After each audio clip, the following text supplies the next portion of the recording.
talk about that. Yes, but first I'm sorry I have to interrupt this for a minute. You're going to laugh, but my wife just sold the chair in which I'm sitting. So and the people are outside of there with big toys, so I have to hand the That chair. is so funny. Okay. This is like an economics lesson right here. I love it. Yeah, That's and great. you don't understand the running joke about people selling chairs to buy Bitcoin that's going on Bitcoin Twitter. Tell Mark about this. He's going to crack up. I love it. This is great. Of course, this show is about real estate investing, but in order to understand how to be a great real estate investor, one must understand the value of money. Does it have intrinsic value, or is it just fake news? And that's what money or currency, government money, is.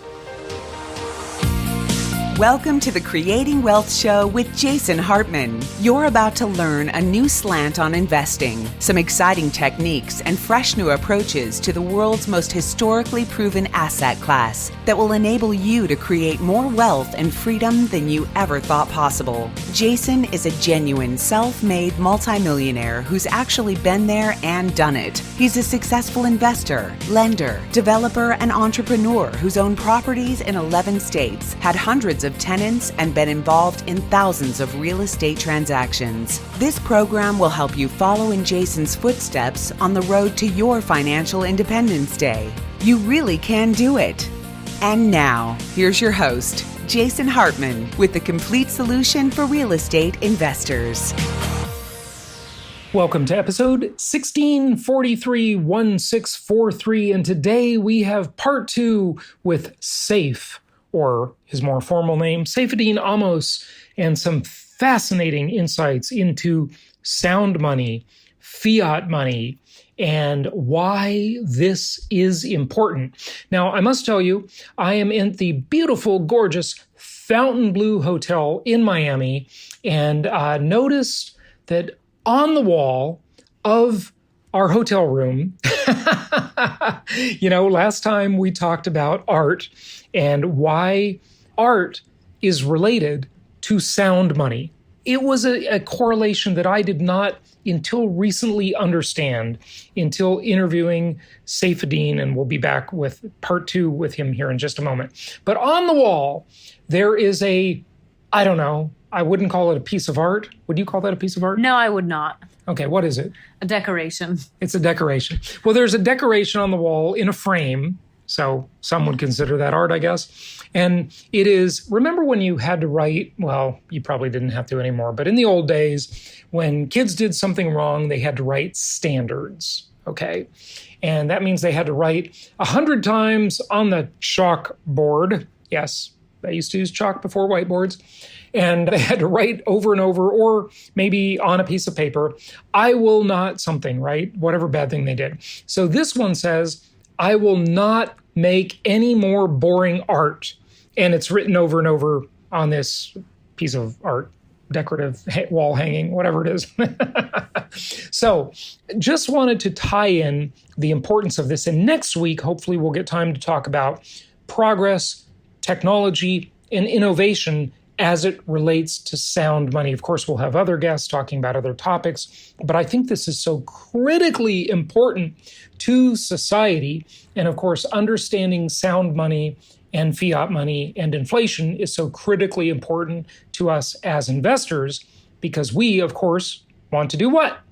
We want to align our interests with the most powerful forces the human race has ever known.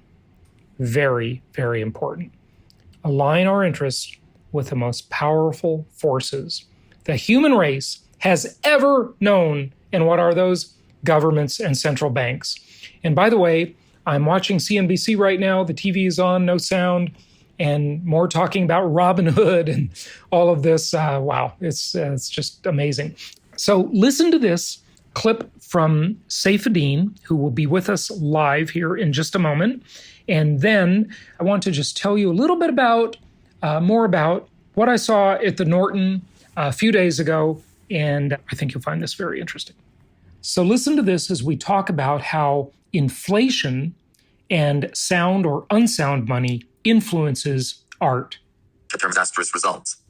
In free markets, The winners are always the ones who provide the goods deemed best by the public. When government is in charge of deciding winners and losers, the sort of people who have nothing better to do with their life than work as government bureaucrats are the arbiters of taste and beauty. Instead of art success being determined by the people who have succeeded in attaining wealth through several generations of intelligence and low time preference, it is instead determined by the people with the opportunism to rise in the political and bureaucratic system best.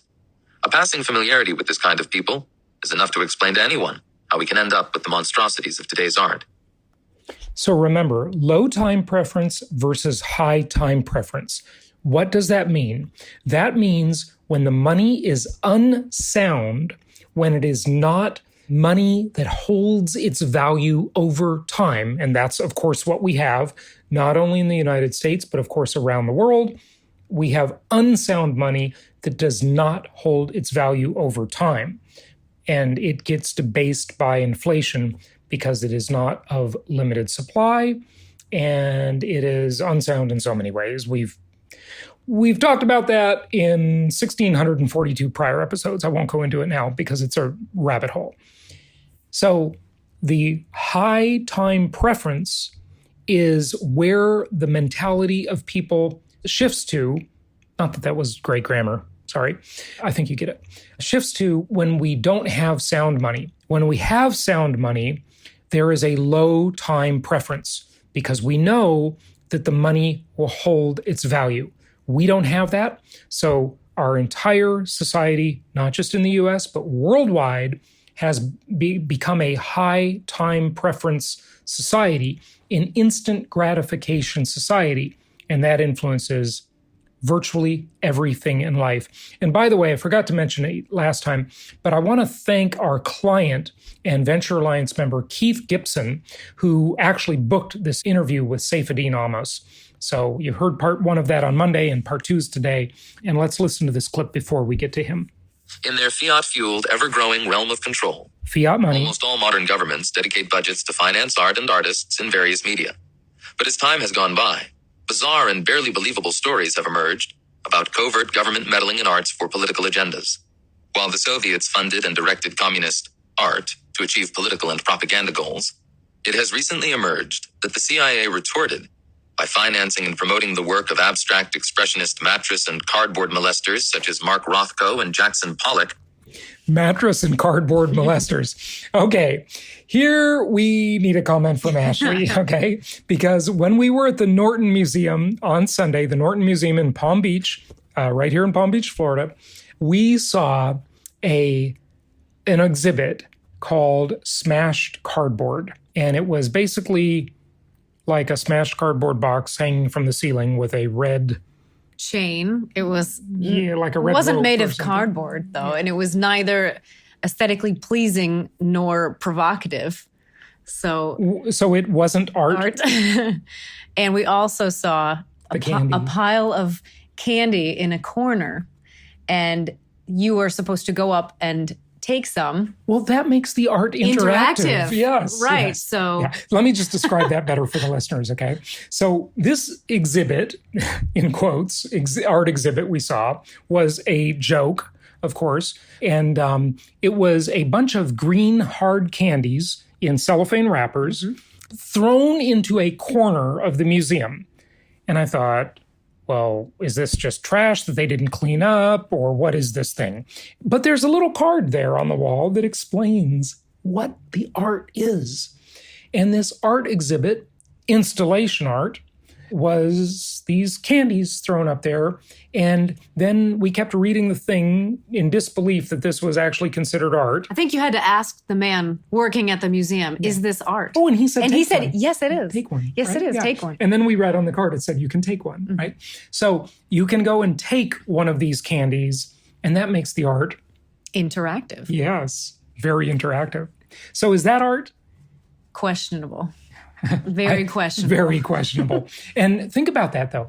That shows a high time preference because it's really easy to buy a bunch of green candies in cellophane wrappers and throw them in a corner versus the Sistine Chapel, versus the David, right? I mean, versus Monet or Degas.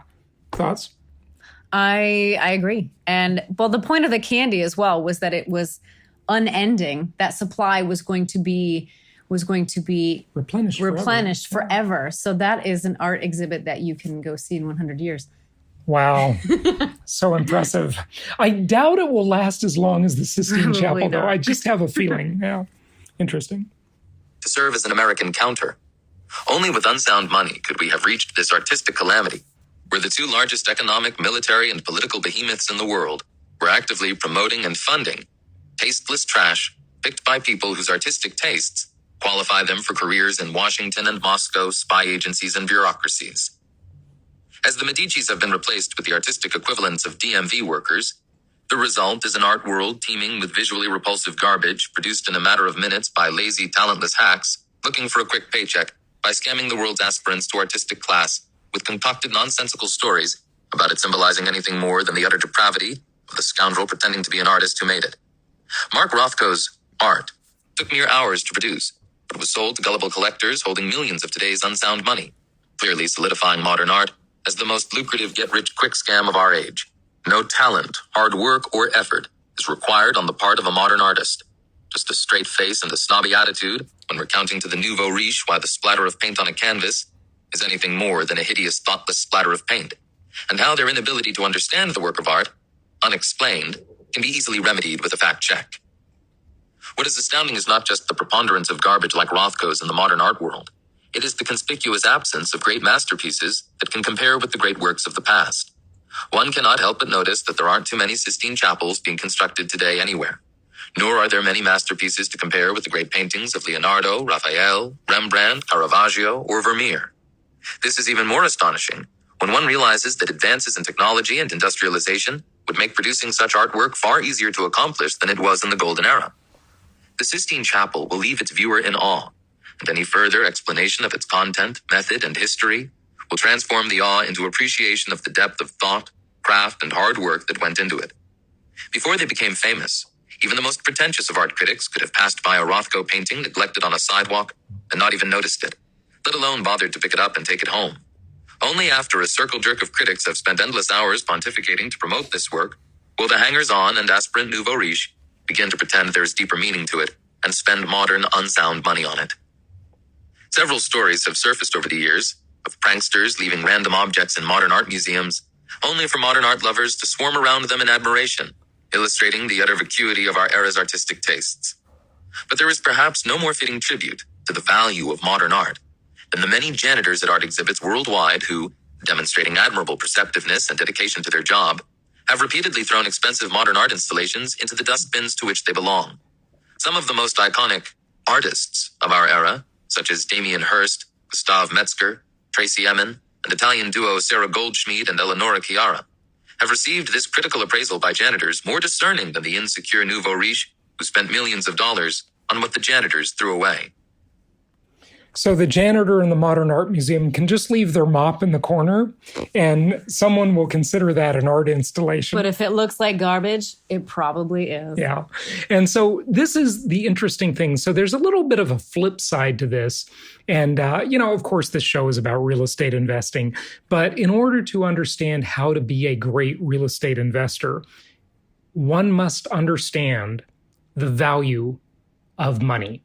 Does it have intrinsic value, or is it just fake news? And that's what money or currency, government money, is. I'm not a gold bug, I'm not a Bitcoin bug, but I do love collecting these phenomenal, artificially cheap, fixed-rate mortgages and using them against commodities that have universal need. It's interesting. I'm speaking at this conference here in Miami this week. And when we were on the bus this morning to go on a little harbor cruise, the person sitting in front of us was talking about real estate investing and talking about how I asked, what did you do before? How did you get into this? And he said, well, I was a professor. And I said, what kind of professor? And he said, psychology. And I said, well, as a psychology professor, all you really needed to do to become interested in income property, in real estate as an investment, was to simply refer to Maslow's hierarchy of needs. And of course, all of you remember this because you undoubtedly studied it in some psychology book or class in high school or college. And at the base of Maslow's hierarchy of needs, which looks like a pyramid, is the safety need. And safety essentially equates to what? Shelter. Shelter. People have three basic human needs: food, clothing, and shelter. And then their needs increase after that as they go up Maslow's hierarchy to what Maslow considered the ultimate need. And I disagree with Maslow, by the way, but he called that self-actualization. Now, I disagree. I think there is spiritual actualization or actualization in God. I think that's a higher form than self-actualization. But hey, with the narcissistic culture we have, let's go with self-actualization. But real estate is right at the base of Maslow's hierarchy of needs. So it's a pretty great commodity. It really is. And so one flip side, though, that Saifedean alluded to in what he just said here is a clip from the Bitcoin Standard Book, is that these collectors will spend millions and millions of dollars for this essentially trash. Why is that possible? Well, fiat money makes that possible because if they take a few great bets on a few real estate deals, a lot of art collectors are certainly real estate owners and developers, right? They take a few great bets and all of this money comes into their hands because they're using my technique, inflation-induced debt destruction, whether they realize it or not. And they are benefiting from the fiat money explosion while others are getting hurt by it. So that money to them looks cheap to pay $120,000 for the banana taped with duct tape to a wall or a piece of canvas that we talked about on Monday's episode. So this fiat money problem and high versus low time preference problem works in multiple directions. And of course, you see that. So let's go ahead and get to Saifadean Ammous, otherwise known as Saif, and let's hear more about this. Been bitten by the bug, and now you're just like all the other Bitcoin victims. You're just, thinking about it and thinking about how to serve Bitcoin and how to further Bitcoin, because that's it. You've been bitten. Mm-hmm. Yeah, you got the bug, right? Well, there's no shortage of gold bugs in the world, right? So, it's a similar concept, I guess. But, okay, so you don't think that any government can shut it down, but they could make it illegal, right? I mean, look, what the example I used over the years many times in interviewing crypto experts is look, cocaine is a commodity, right? It's an illegal drug. It's a commodity, right? People trade it, but it's not traded widely because it's illegal and people are afraid of going to jail. But it is a commodity nonetheless. If they said Bitcoin is illegal because you've got to use Fedcoin, for example, their cryptocurrency that they'll eventually make, and they want to control velocity and inflation and so forth, couldn't that displace it and really hurt the store of value? I really don't think so. First of all, let me just be clear. The governments can do all kinds of things, and I'm not. Right. They can do whatever they want. Yeah. Well, within the realms of the laws of physics and economics, yes. Yeah. But I think the way that I see it is that ultimately, any kind of action against Bitcoin can hurt Bitcoin, but it can't eradicate Bitcoin. That's the difficult thing about it. It's almost impossible to eradicate Bitcoin because Bitcoin can shrink to the size it needs to shrink to in order to survive. If you restrict people buying it and you restrict people mining it, the mining declines in volume and the price of the Bitcoin commodity declines in volume enough for it to be essentially able to run at a very small scale that is very hard to detect. Mm-hmm. And so it fades into insignificance, but it doesn't die. But then the fact that it doesn't die will likely spur the rebirth in a sense. So we always have this, the fact that it's not easy to eradicate it means that You don't want to pick a fight with it because you don't want to undermine your authority and credibility by picking a fight and then losing it. And then also the aspect of preferring to use it. Now, I think you're correct in that central banks can introduce their own digital currencies. And in one of my recent podcasts, I discussed this in the Bitcoin Standard podcast. But I think ultimately, these kind of currencies are really an advertisement to Bitcoin more than they are a competition to Bitcoin. Because what they do is they really serve to illustrate the Bitcoin value proposition. Really. Because what they show you is, the national currencies that will be linked to the central bank. The reason they're doing them is that they want to control monetary policy. And the reason they're doing is that so that they can have full surveillance over financial transactions. Right. So you have the two main value propositions of Bitcoin cannot exist in a central bank currency, because that's the whole reason we have a central bank, is because we want to have financial control over financial flows and because we want to have control over inflation. So if you introduce a central bank digital currency that offers the central bank the ability to survey all transactions and to unilaterally and arbitrarily set monetary policy, discretionary monetary policy, then all that you're doing is just providing a much more efficient way of illustrating the superiority of Bitcoin. You're telling people, you can have your digital currency, which is connected to the central bank and the government, and that is being devalued every year at anywhere between 5 and 20%, depending on your luck. Or you can have Bitcoin, which is being devalued every year at exactly this percentage, which we know exactly before going into the year, and we stick to throughout the year.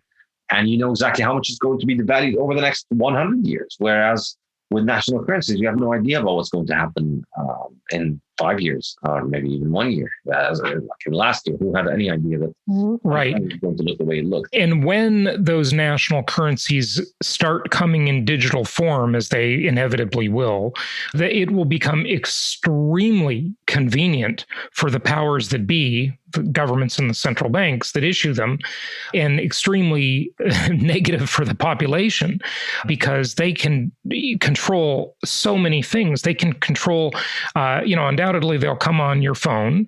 They will control where you spend, which merchants and businesses can accept the currency, how far they can be from your home if there's a lockdown or a quarantine, for example. They may have expiration dates on them, so they can increase or decrease the velocity of money. They can devalue over time, maybe overnight, whatever. I mean, they can just do whatever they want. The possibilities are endless for them. They can do it already with dollars, some of those things, but they can do so much more and so much more conveniently with the digital currency, right? Absolutely. Yeah. And really, Bitcoin is, I think people miss the point of Bitcoin when they think that the point is that it is digital and that these currencies are digital. Well, national currencies are digital too. The vast majority of dollars is not out there as dollar bills and coins. It's digital. It exists on bank ledgers. The physical dollars are a tiny little fraction of the total supply of dollars. So the digital aspect is not something unique or interesting about Bitcoin or about central bank digital currencies. What's unique and interesting about Bitcoin is the fixed monetary policy. Absolutely. So as a segue to your new book, which is a really interesting thesis, talk to us. You talk a lot in the Bitcoin Standard about time preference. And can you explain what time preference is and what it has to do with currency time preference?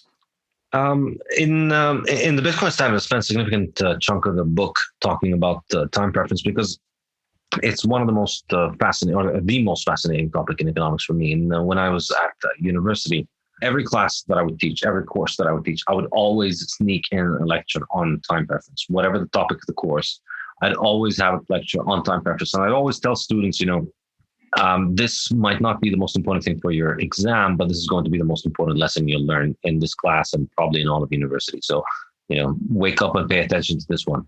And because I really think it's the most important thing economics teaches you. Time preference refers to the degree, to the extent to which you discount the future compared to the present. So your time preference is a measure of how much more money would I need to give you 1 year from now in order to take away a sum of money from you today. So if I owed you $100 that I needed to pay you today, what sum of money would you accept for me to pay you the $100 plus interest next year? So if the answer is 105, that effectively means that you discount next year by 5%. So you value $105 next year as much as you value $100 today. And so the higher your time preference means the more you discount the future, the less value you attach to the future compared to the present. And the lower the time preference means the less you discount the future. So you keep attaching more and more value to the future. So it seems like a very simple concept, but it's actually quite powerful in understanding individual choices and all manner of important questions in economics.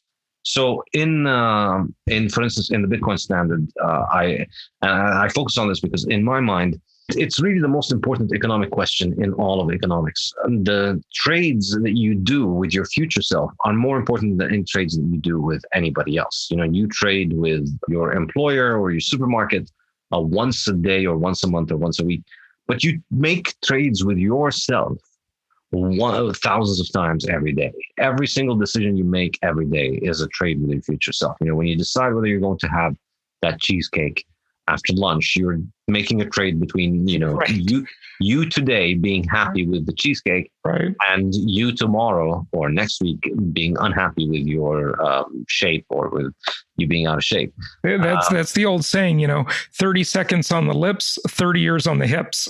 Yeah, absolutely. Yeah. Exactly. So it's a really, really, really powerful analytical tool to start thinking about all manners of decisions, because you see that it applies to everywhere. The example I like to give to university students is how you study for an exam. If you come into a course and you start studying for the material day by day, and then, you're constantly keeping a low time preference and prioritizing the end of the semester throughout the semester. And you get to the end of the semester, you review the material and you get a good grade. Whereas if you have a high time preference, then you discount the end of the semester very highly. So you spend all semester partying around, and then you need to cram in the last couple of days and it doesn't work. And it applies on all manners of things in our personal life. And in my mind, the reason I bring this up is because I believe that money is instrumental in determining time preference. And I discuss this in depth in the Bitcoin standard, as well as in my next book, the fiat standard, and in the economics textbook, which I'm writing right now, which is Principles of Economics. The way that I see it is, if money is hard, then you expect people to effectively, or let's begin even a step earlier, the reason that people hold money in the first place, the reason people use money as a technology is because it protects us from uncertainty. If there was no uncertainty about the future, you would not need any form of money, because you could just simply make it so that all of your earnings come at the same time that you need to get your expenditures, and you don't need to hold any money. So, your paycheck comes in and it pays off your bills at exactly the right time. Oh, well, you wouldn't need the of the three components, you wouldn't need the store of wealth component of money, right? Yes, because if there was no uncertainty, then you could just store your wealth in capital. You could just own stocks and companies and businesses instead of actually owning cash. And instead of owning cash. Yeah. But the reason you want to own cash is because the future is uncertain. You don't know what's going in the future. And so money is our way of hedging against the uncertainty. It's our way of providing for the future. The harder the money, the more we are able to provide for the future, and the less uncertainty we have about the future. So if we're able to provide more for the future, and if we have less certainty about the future, well, then we have less reason to discount the future. So our discounting of the future declines, and so our time preference drops. So we now have a lower time preference, basically. This is how I think money affects time preference. Okay, so what does that do to us before I ask what it does to us as people, I want to ask you, is there a distinction between time preference and the time value of money that we've all heard of, which is just inflation, right? Is there a difference between those two? I mean, they're kind of related, but yeah, they're distinct concepts. And that, I guess the time value of money is how much you're discounting money over time, which is determined by time preference. Yeah. Yeah. Okay. So what does time preference do? It really messes with our heads, doesn't it, Saif? It really sort of causes bad decisions, and it has huge knock-on implications for culture and society, doesn't it? Tell us about that. Which, by the way, I believe is the subject of your new book. So feel free to talk about that. Yes, but first I'm sorry, I have to interrupt this for a minute. You're going to laugh, but my wife just sold the chair in which I'm sitting. So the people are outside of there with Bitcoin, so I have to hand it. That is so funny. Okay. This is like an economics lesson right here. I love it. Yeah, no, and you don't understand the running joke about people selling chairs to buy Bitcoin that's going on Bitcoin Twitter. Tell Mark about this. He's going to crack up. I love it. This is great. Got a replacement. Okay. That is fantastic. Okay. So going back on now. Well, I think, the impact of time preference, I think money shapes it, but many other factors shape it. And time preference, really, the lowering of time preference is the process of civilization. As we become more civilized, as we become more human, more cultured, we become more future oriented. We start providing more for the future. We start accumulating more capital, and we start discounting the future more. We start becoming more future oriented, become more civilized, more peaceful. And that's essentially the process of civilization. And I think it's inextricably linked to our ability to provide for the future by holding money for the future and by by saving for the future and reducing the uncertainty. So when the money that we use begins to lose its value, when money starts becoming easier rather than harder, when money starts becoming less reliable as a mechanism of transferring wealth into the future, then money becomes then that reduces our ability to provide for the future. It increases the uncertainty for the future, and that makes us discount the future heavier, but not just in economic affairs, in everything. And I think you see this reflected in all manners of economic and non-economic decision making that people do in everything. And my favorite example maybe might be art. You look at art under the gold standard, you look at the golden era of art, artists would work on a masterpiece for years, and then the thing would be expected to survive for centuries. Right. And much of that art continues to survive for centuries. You look at 20th century art, and you see that people spend, 15 minutes scribbling a bunch of lines, and then they make up a story about how it represents something or the other. And I love how you talk about that in the book, by the way. I resonated with that heavily.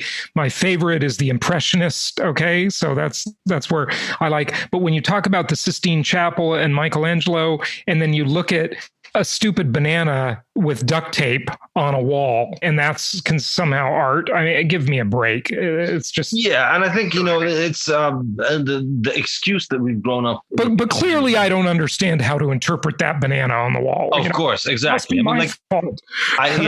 We've spent our life basically being gaslighted by an art industry that wants to tell you that the reason you don't see the banana is because the problem is with you. You're not artistic and you're not cultured. And maybe that is the case, but why is it that those people that produce those things cannot produce anything that requires a little bit more time and attention? Why can't they make a Sistine Chapel in between all of their bananas? Why is it all bananas and scribbles and random stories on empty pieces of canvas rather than anything that requires actual time and effort? So what it sounds like what you're saying then is that when we have a low time preference, we become more civilized, and the craftsmanship improves. Is that correct? Very much so. And craftsmanship is one part of it. It's just, in my mind, the ability to hold wealth that you can trust, which is what people had under the gold standard, that you knew this coin was yours and it's going to hold value into the future.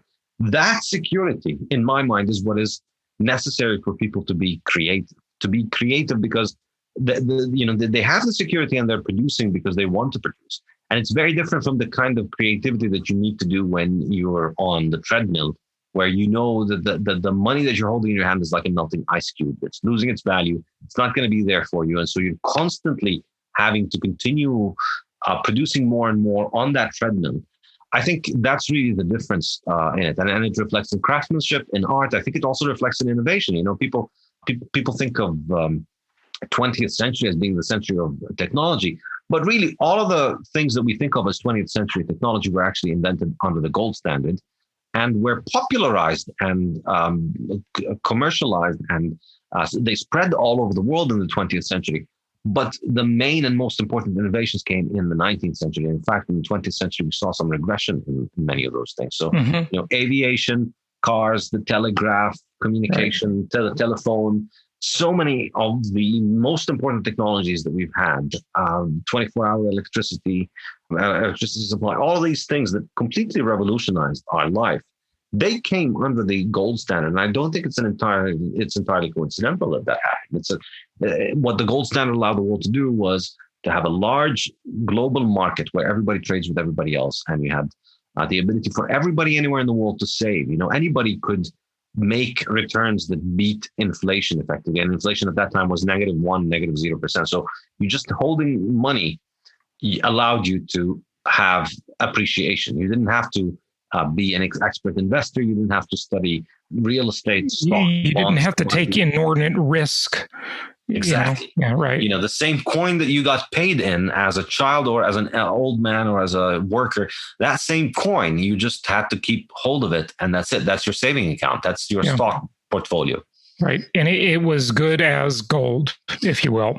And I don't know, we've got to wrap it up here, but this is so fascinating because, when I think about that, I definitely buy into this.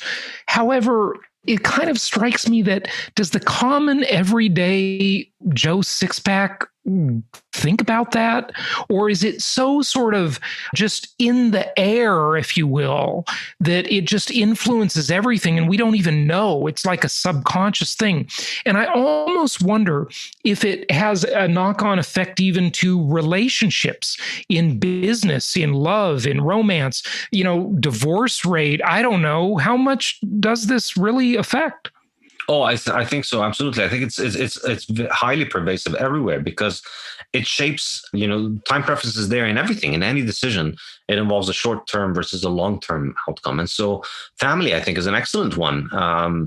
As people's time preference rises, they are less likely to think about their future and more likely to think about their present. And I think you see this with time. You see that, people have developed into a world in which they are far more likely to have many more temporary and short-term relationships rather than fewer and much more long-term relationships, which was the case a long time ago. And obviously, there are many other reasons there. The contraceptive pill and the sexual revolution and the female introduction to the workplace. All of that, of course, plays into it. But I think another important fact in it is that the move away from hard money to easy money has two economic impacts. Number one, it reduces the family's ability to save for the future. So reduces the incentive that parents have to provide for their children in the long run, or for children to provide for their family in the long run.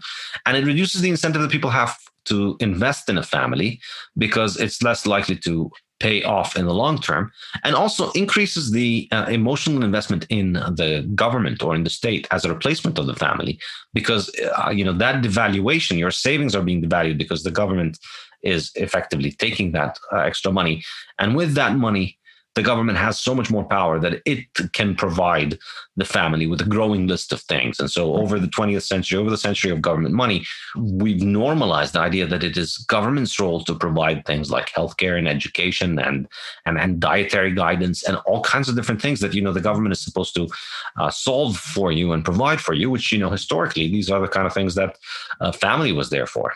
Well, there's this whole movement of men, and it's really sadly a kind of a big deal called men going their own way, where they've just kind of given up and they just don't care. They don't care to start families. They don't care to find the love of their life. And they would say the government has become the new husband. It's like, since when was the government supposed to have this role of interfering in every area of our life like this? People view relationships and culture in a much more disposable manner when they have a short time preference. Yes. Just want to make sure I've got this right. High time preference. Versus if they have a long time preference, or they consider their reputation to be more important, and those relationships. I don't want to burn bridges. That person might be useful to me in some way in the future. I'm going to act in a more proper way because I'm going to value the future more. Whereas, everybody just kind of becomes a hedonist and values the now if they have a short time preference. And it almost at first to me, but I'm really starting to see the connection, seemed like a bit of a leap to say, well, that's because of the currency, right? I can see your point. Yeah, I mean, a lot of people have the inclination to just laugh initially, but it's no. When you think about it, it really matters. Go ahead. A lot of people prefer to laugh than to think. Yeah, well, sure, because it's instant gratification. That's true, actually. Absolutely. Thinking is hard work. Yeah, exactly. And in particular, thinking in particular that it needs to involve several chains of reasoning. When all right, well, this happens and then that happens. So what if we take that as a thing, and then what is the implication of that? Right. That kind of reasoning is very hard for most people who prefer to just get to laugh at the things that their TV tells them to laugh at. Sadly true. And, we see on social media today, it's very apparent that we have at least a couple of generations of people that lack critical thinking skills. So, and thinking is hard work. It's not instant gratification. So absolutely. I would agree. Saif, thank you for spending so much time for us. Wrap it up with any closing thought you have. Give out your website. Tell people where they can find out about your new book, whatever you like. Yeah, you can go to my website, Saifedean.com, or my Twitter as @Saifedean, and that's spelled Saifedean. And on Saifedean.com, you can subscribe to receive weekly chapters of my forthcoming 2 books, The Principles of Economics and Fiat Standard. You will get a new chapter every week, alternating between the 2 books. And the 2 books should be published in 2021 this year. So you'll be getting a sneak preview of the chapters as they are being finalized if you sign up. And you'll also have access to my 4 online courses in Austrian economics. Excellent. Good stuff. Saif, thank you so much for joining us. Thank you so much for having me, Jason. Have a good day. Thank you so much for listening. Please be sure to subscribe so that you don't miss any episodes. Be sure to check out the show's specific website and our general website, hartmanmedia.com, for appropriate disclaimers and terms of service. Remember that guest opinions are their own, and if you require specific legal or tax advice or advice in any other specialized area, please consult an appropriate professional. And we also very much appreciate you reviewing the show. Please go to iTunes or Stitcher Radio or whatever platform you're using and write a review for the show. We would very much appreciate that. And be sure to make it official and subscribe so you do not miss any episodes. We look forward to seeing you on the next episode.